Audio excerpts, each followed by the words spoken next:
Prezados irmãos, queridos amigos, que a graça e a paz de Deus possa reinar no coração de cada um de vocês. É um enorme prazer me dirigir mais uma vez a vocês, para juntos estudarmos a palavra de Deus e assim ampliar o nosso conhecimento, ampliar nosso conceito com relação aos estudos que nós estamos tendo. Estamos falando sobre a batalha da fé e com a graça de Deus, hoje nós já vamos adentrar e falar já sobre as partes da armadura. Já falamos sobre o exército do Senhor, já falamos que somos soldados e como bons soldados devemos ter também uma ótima e excelente armadura. E a lição de hoje ela vem tratando justamente sobre uma das partes desta armadura. Mas antes de entrarmos ao nosso estudo, o nosso recadinho de sempre, semanal, por favor, curta os nossos vídeos, coloque o seu joinha, compartilhe também este vídeo com todos os seus contatos, em todas as mídias sociais que você esteja utilizando. Inscreva-se em nosso canal no YouTube para que você sempre possa receber aí novidades de novos vídeos que nós colocamos ali, tá ok? E também não deixe de utilizar as reflexões que estão contidas em nossa lição. São as reflexões para a realização dos cultos matutinos e vespertino para o seu culto familiar. São excelentes reflexões, textos bíblicos e pensamentos inspirados que você pode utilizar para facilitar aí a realização do culto matutino e vespertino na tua família, beleza? Muito bem. A nossa lição de hoje ela vem tratando sobre os cintos cingidos com a verdade. É interessante que nós entramos agora praticamente a descrição da armadura que o cristão deve utilizar. O apóstolo Paulo, no capítulo 6 de Efésios, ele inspiradamente trata de detalhar quais são estas partes da armadura e o significado de cada uma destas partes. É interessante que a sequência ou a ordem apresentada ali em Efésios, capítulo 6, esta ordem das armaduras com que Paulo apresenta, possivelmente seja a mesma ordem em que o soldado seguia para colocar a armadura. Então nós encontramos aqui, num capítulo de Efésios, um tema profundo com uma sequência lógica de ideias que Paulo vai apresentando até chegar a uma conclusão grandiosa e maravilhosa. Como eu disse, estudaremos hoje uma das partes dessa armadura, que é o cinto, e ali fala que este cinto, ele representa a verdade, cingidos com a verdade, rodeados com a verdade. E a nossa nota de introdução, ela fala que nós devemos acariciar cuidadosamente a verdade, fazer carinho na verdade, sabe? Estar próximos à verdade, intimamente ligados com a verdade. E devemos reconhecer que a verdade ela é bem mais preciosa que o ouro e qualquer outra coisa de valor. E ainda diz que essa verdade ela deve ser emoldurada no coração e se tornar parte da nossa vida. Ou seja, devemos trazer a verdade para dentro de nós.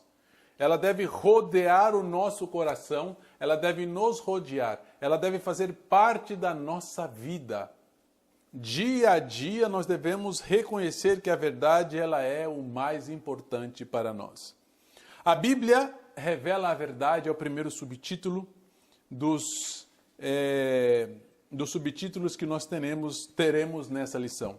A nossa primeira pergunta, ela destaca justamente o que o soldado deve fazer quando veste a armadura espiritual. Então ele começa falando sobre que o soldado deve cingir os lombos com a verdade.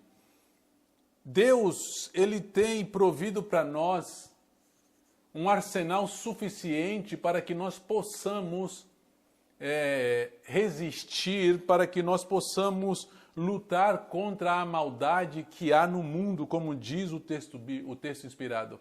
Há recursos abundantes para que nós tenhamos êxito.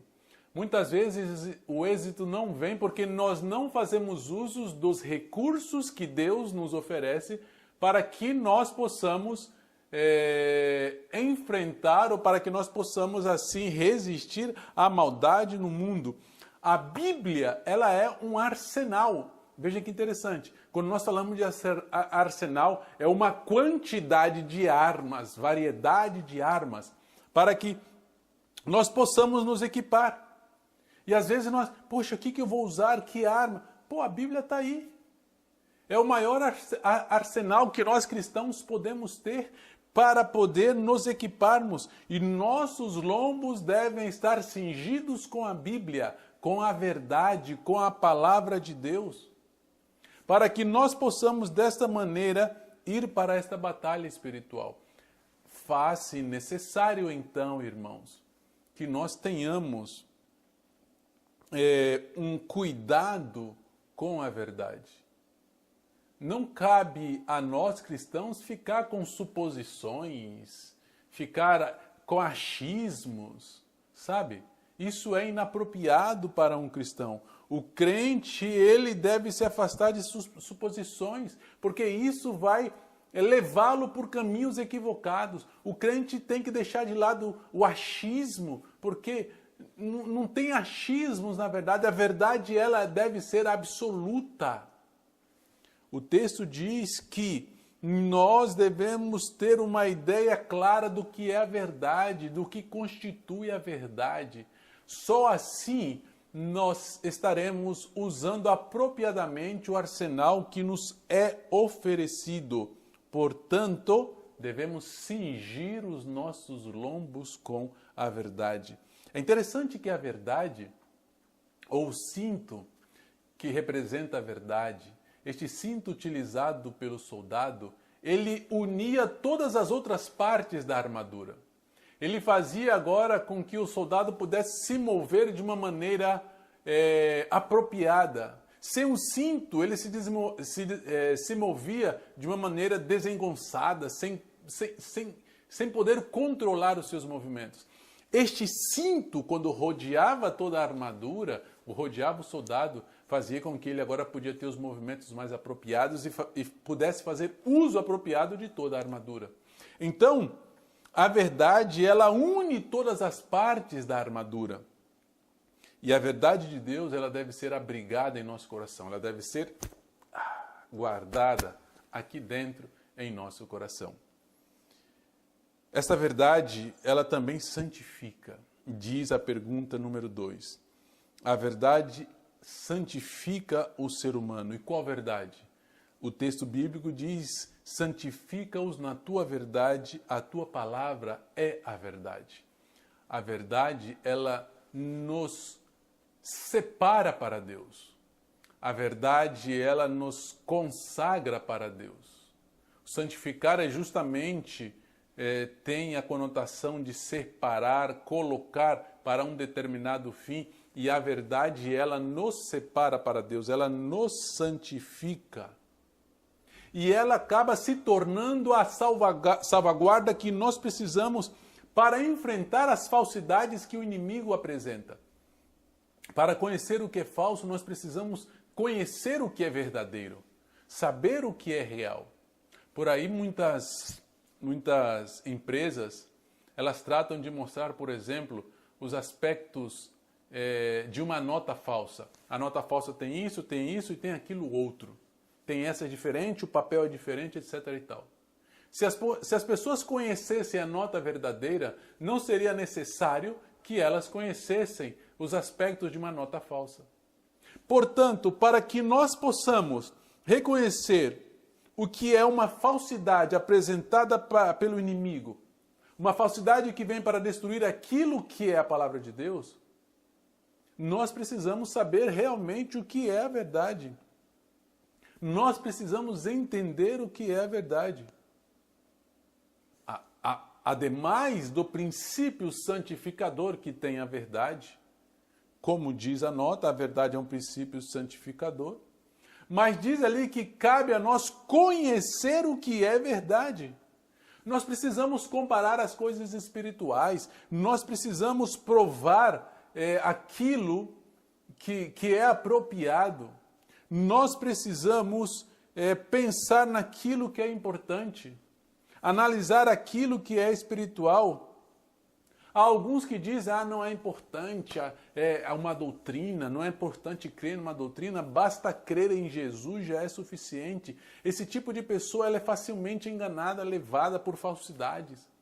Porque acha que basta crer em Jesus. O crer em Jesus, ele exige da pessoa conhecimento. Exige que nós conheçamos a verdade. Quando nós podemos dizer, em síntese assim, que a verdade é o próprio Cristo. Quando nós dizemos que aceitamos a Cristo, conhecemos toda a verdade que está relacionada com Cristo. Portanto, é essencial para a nossa vida espiritual que nós tenhamos um conhecimento profundo e cabal daquilo que é verdade.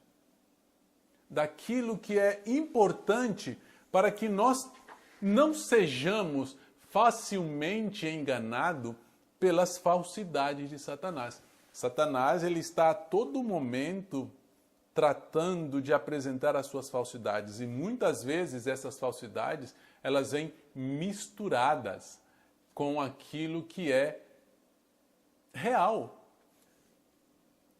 A mistura da mentira com a verdade. E se nós não conhecemos o que é verdade, aceitaremos facilmente as enganações que são apresentadas por Satanás. Portanto, se você pensa que não é importante crer na doutrina, que também é verdade, está em um terreno muito perigoso.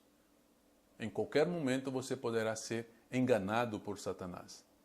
A Bíblia fala que a igreja ela é coluna e baluarte da verdade. E a igreja ela está composta por indivíduos. Você compõe a igreja, eu faço parte da igreja. E como crentes, integrantes da igreja, o que devemos fazer para estabelecer a fé, para estabelecer o testemunho da verdade? É interessante o que diz o salmista. Veja como ele recorre a Deus, porque ele entende que falta a ele percepção espiritual para ver o que é verdadeiro, para ver o que é a verdade. Se nós não tivermos a Deus para nos dar a luz, ou projetar sobre nós a luz para iluminar o nosso caminho, nós jamais encontraremos a verdade. Portanto, o salmista diz, faze-me saber os teus caminhos. Ou seja, ele pede a Deus, eu quero saber, faze-me saber. E ainda diz mais, e ensina-me. E por fim, guia-me na tua verdade. Não basta apenas saber, não basta apenas ser ensinado. A pessoa tem que andar na verdade, tem que ser guiado na verdade. É desta maneira que o crente ele vai estabelecer sua fé e o seu testemunho na verdade. Pedindo a Deus que projete luz para que ele possa ver o que é verdade, aprender ou ser ensinado da verdade e andar naquela verdade, ser guiado naquela verdade. É muito importante. E isso que deve ser para nós amar a verdade no íntimo. Como eu disse na primeira pergunta, é abrigar a verdade no coração, é amar a verdade no íntimo, ainda diz ali o salmista. Não há, diz o texto, absolutamente outra salvaguarda contra o mal, senão a verdade. De que maneira nós podemos nos proteger contra o mal se nós não conhecemos a verdade?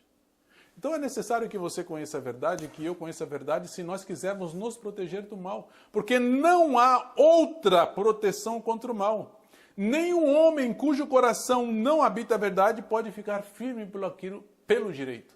Ou seja, se não há verdade, se o homem não conhece a verdade, não é guiado na verdade, ele não vai ficar firme naquilo que é direito. Ele não vai ficar firme no caminho que conduz à vida eterna. Ele não vai ficar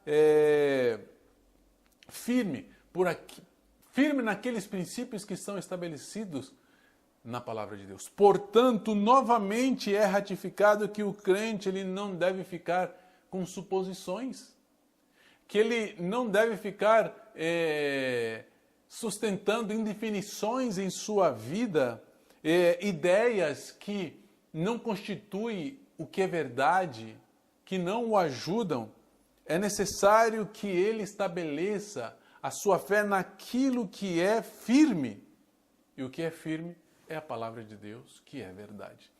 Portanto, devemos pedir a Deus, como fez o salmista, entendendo que a sua percepção espiritual para conhecer e entender e praticar a verdade é praticamente nula. Então ele disse, guia-me, faz-me saber, ensina-me e guia-me na verdade. E Deus ele está disposto a isso, Ele está disposto a nos ajudar. Ele está disposto a nos guiar na verdade. Deus, de acordo às Escrituras, está cingindo de fortaleza e preparando para a batalha um povo. O seu povo. O texto diz que o Senhor dará força ao seu povo. O texto diz que o Senhor abençoará o seu povo. Deus é quem dá força. Deus é quem nos dá o que nós necessitamos para entender a verdade. Deus é quem vai nos fortalecer nesta batalha. É por isso que nós já estudamos anteriormente, que nós dependemos de Deus. É Deus que opera em nós. É Deus que nos dá o poder. É Deus que nos concede o poder para enfrentar na batalha. E este poder, ele vem através do conhecimento da verdade. Quanto mais conhecermos a verdade, mais poder recebemos para poder enfrentar o mal. Quanto mais conhecemos a verdade, mais mais discernimento teremos para saber o que é falsidade ou não. Portanto, o Senhor ele diz que abençoará o seu povo e dará força ao seu povo. Veja que interessante. Por que não pedir a Deus aquilo que nós necessitamos? Por que não solicitar a Deus que nos dê o discernimento para entender o que é verdade, para entender o que é verdadeiro? Esta batalha, ela não é uma batalha curta, não é uma batalha de poucos dias, ela é uma batalha longa, é um conflito longo, é um conflito difícil. E é interessante o texto da pergunta número 5 de Isaías, capítulo 40, os versos 29 ao 31. Ali fala que o Senhor ele dá força ao cansado. Quando a batalha é muito longa, a batalha é intensa e difícil, e você se sente cansado, ele dá força ao cansado. Se as forças são poucas, ele diz que multiplica a força àquele que não tem nenhum vigor. E é interessante que ele faz aqui uma analogia com os jovens. Os jovens também se cansam, apesar de que em sua juventude eles têm a força, eles têm o desejo de fazer as coisas, mas eles se cansam, se fadigam, se cansam. Os moços também caem, apesar da sua mocidade, mas aqueles que confiam no Senhor, aqueles que esperam no Senhor, renovarão suas forças. A nossa batalha, ou a batalha na qual nós estamos envolvidos, ela é, irmãos, constante. Quantas vezes te faltou a força? Quantas vezes te faltou o vigor? Quantas vezes você se sentiu cansado, fadigado? E quantas vezes o Senhor te deu a força? Quantas vezes você esperou no Senhor? Esse esperar no Senhor é confiar no Senhor, é depositar tudo o que nós somos nas mãos do Senhor. e Ele virá em nosso auxílio. Iremos correr e não vamos cansar. Iremos caminhar e não vamos nos fadigar. Porque quando o poder ele vem do Senhor, com certeza nós somos renovados como as águias. É interessante a história da águia. Com certeza muitos de vocês conhecem que chega um determinado momento que a águia ela precisa passar por uma renovação. Renova-se o seu bico, renova-se as suas penas, renova-se as suas unhas, tudo é renovado. Durante esse período, ela fica muito debilitada. Mas quando ela é renovada, é como se ela nascesse de novo e sai com toda a força, voando novamente. Sabe? É desta maneira que o Senhor quer agir na tua vida, é desta maneira que o Senhor quer agir na minha vida. Devemos suplicar ao Senhor a força que nós precisamos, porque Ele prometeu que abençoará e dará força ao seu povo. Nós temos um conselho muito importante, mais um, mas este é impartido para você individualmente, a cada crente. O apóstolo Pedro e o apóstolo Paulo, eles nos dão um conselho com relação ao que nós devemos fazer para que o nosso entendimento ele possa ser fortalecido. Muitas vezes nós nos equivocamos com um tipo de material apropriado ou com um tipo de livro, vídeo, sei lá, apropriado para fortalecer o nosso entendimento. E os apóstolos Paulo e Pedro, ou Pedro e Paulo, eles nos dão um conselho muito importante, que o crente ele deve fortalecer o seu entendimento, tendo o vosso entendimento cingido, ou cingindo os lombos do vosso entendimento. Isso indica que devemos fortalecer o nosso entendimento. Isso significa que nós devemos nutrir o nosso entendimento. De que maneira você está nutrindo o seu entendimento? Ou eu estou nutrindo o meu entendimento? O crente ele deve concentrar-se em fortalecer o entendimento. E não ficar especulando, não ficar com achismo. Especular enfraquece o entendimento. Eu acho, os achismos, eles enfraquecem o entendimento. O crente ele deve aplicar o entendimento às grandes verdades da salvação. Ele deve aplicar o seu entendimento a obter o conhecimento que é fornecido pela palavra de Deus.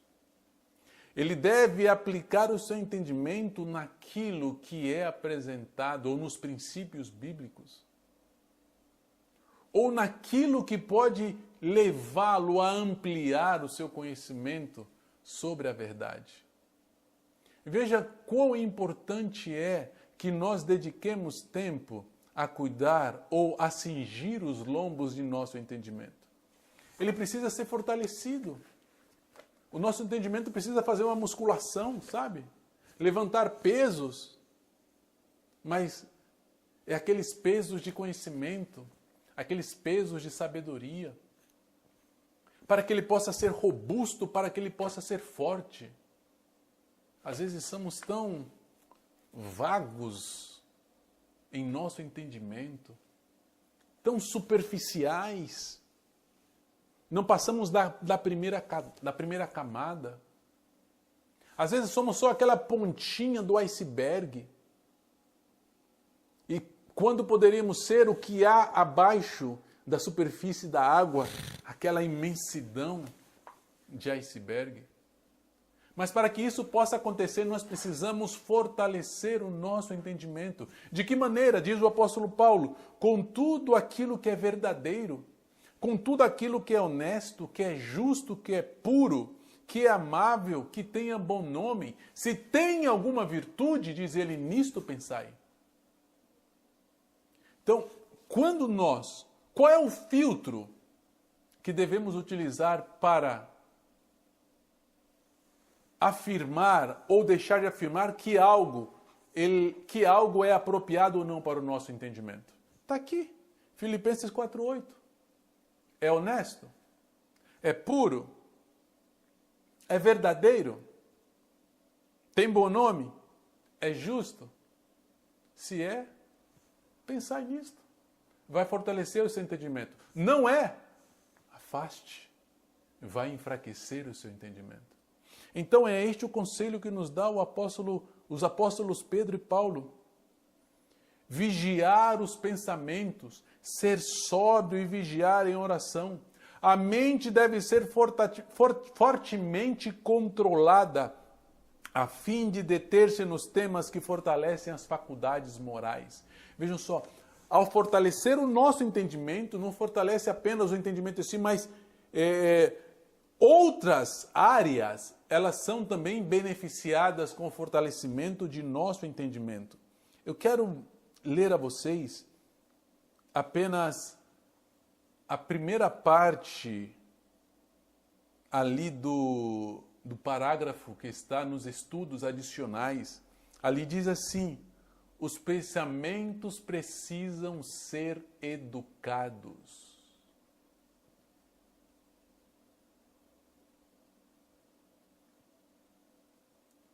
Educar os pensamentos. Às vezes, nosso pensamento ele fica divagando, em devaneios. Às vezes, o nosso pensamento ele não é controlado. Devemos educá-lo. Assim como muita coisa é educada, nós também devemos educar o nosso pensamento a quê? A fazer e a pensar naquilo que é correto. A se santificar. A Bíblia diz, como nós lemos lá na pergunta número 2, São João 17:17, santifica-os na tua verdade. O nosso pensamento também deve ser santificado na verdade, deve ser santificado na palavra de Deus. É desta maneira que nós estaremos educando o nosso pensamento. E devemos educá-lo. É isso que é cingir os lombos do entendimento, para que ele possa trabalhar na devida direção, para que ele possa trabalhar de acordo com os planos de Deus, para que ele possa também fazer a vontade de Deus. Educai o teu pensamento. Fortalecei o teu entendimento. Aproveite tempo para que isso possa ser realizado. E nós temos um grande exemplo disso, porque Jesus, quando ele veio a este mundo, ele se cingiu com a verdade. Em todos os momentos que ele tinha que dar algum tipo de contestação, ele respondia com a verdade. Ele respondia com a palavra de Deus. E isto possibilitou que ele pudesse resistir aos ataques de Satanás. Nós encontramos um primeiro relato sobre isto na tentação de Jesus, ali no deserto, depois de 40 dias em jejum, quando ele sempre rebatia os ataques de Satanás com a verdade, com um assim diz o Senhor. E quando vieram alguns discípulos a ele, eles disseram: sabemos que és verdadeiro. Ou seja, sabiam que o que Jesus dizia, ou a maneira com que Jesus procedia, era verdadeiro. E ele disse a Pilatos que veio ao mundo para dar testemunho da verdade. Portanto, este é o nosso maior exemplo, porque ele próprio era a verdade, mas ainda assim ele cingiu-se da verdade em tudo aquilo que ele fazia. Queridos amigos, queridos irmãos, devemos ser verdadeiros, devemos nos cingir com o cinturão da verdade, para que assim nós possamos viver espiritualmente de uma maneira apropriada, para que possamos assim viver em coerência com a nossa fé. Conheça a verdade, cresça na verdade, fortaleça o teu entendimento com a verdade, pois é ela que vai fornecer a você um arsenal inumerável diante das tentações e ataques de Satanás. Que o Senhor possa te abençoar. é o meu desejo em oração em Cristo Jesus. Amém.